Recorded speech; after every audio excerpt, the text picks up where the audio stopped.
Bonjour, je suis Saint-Off Benjo, porte-parole de la direction de la diplomatie nationale d'Israël, ici pour vous fournir des mises à jour quotidiennes et des nouvelles en français.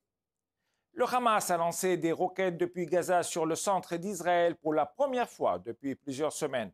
Le dôme de fer a intercepté 15 roquettes et des éclats sont tombés dans un espace à ciel ouvert à Rishon LeZion.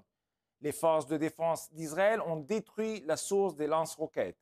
Tsahal ne renoncera pas tant que tous les tunnels et lance-roquettes du Hamas n'auront pas été éliminés. En ce qui concerne les rapports sur les négociations en cours dans le cadre de libération des otages, Israël ne cesse de faire tous les efforts nécessaires, diplomatiquement et militairement, pour rendre les otages à leur foyer. Les preuves de l'implication du Hamas dans l'organisation d'aide aux réfugiés palestiniens gérée par les Nations Unies sont de plus en plus nombreuses.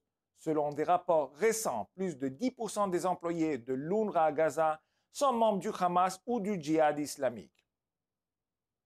Plusieurs enseignants de l'UNRWA ont directement participé au massacre du 7 octobre et voici quelques exemples. Un travailleur social a enlevé le corps d'un soldat de Tsahal. Un employé a pris part au massacre de Be'eri et un conseiller scolaire de l'UNRWA de Khan Younes a enlevé une femme le 7 octobre. D'autres travailleurs ont distribué ou stocké des munitions et coordonné les véhicules utilisés par les terroristes du Hamas. À ce jour, le Canada, l'Australie, la Nouvelle-Zélande, l'Islande, la Grande-Bretagne, l'Allemagne, l'Italie, les Pays-Bas, la Suisse, la Finlande, l'Estonie, le Japon, l'Autriche, la Roumanie, l'Union européenne et les États-Unis ont tous gelé le financement de l'organisation d'aide aux réfugiés palestiniens à la lumière de ces révélations choquantes. Israël attend de l'UNRWA une enquête approfondie sur l'implication de ses employés dans les attaques terroristes du 7 octobre et sur les activités du Hamas et d'autres éléments terroristes au sein de l'UNRWA. Nous saluons tout pays qui déciderait de geler son financement jusqu'à ce qu'une telle enquête soit menée à bien. Hier, l'otage libéré Amit Sosna témoignait de ce qu'elle a vécu pendant ses 55 jours de captivité à Gaza.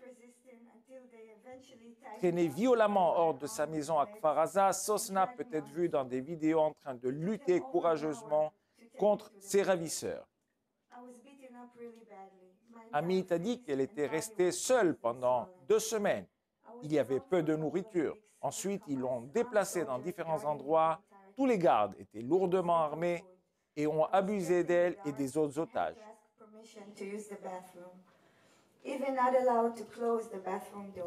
Le tunnel en forme de tombeau était sombre et humide et nous avions l'impression d'être enterrés vivants. En parlant de tunnel, la 98e division de l'IDF a découvert hier un tunnel bien aménagé sous le cimetière de Bani Souhaïl à Khan Younes.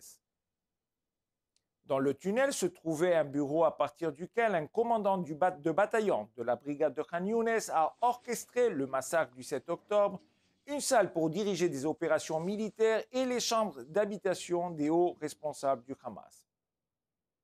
Nous continuerons de faire tous nos efforts pour récupérer chaque otage sans compromettre la sécurité immédiate ou à long terme d'Israël. Comme toujours, nous sommes à votre disposition 24 heures sur 24 pour répondre à vos questions aux coordonnées affichées à l'écran. Merci de votre attention.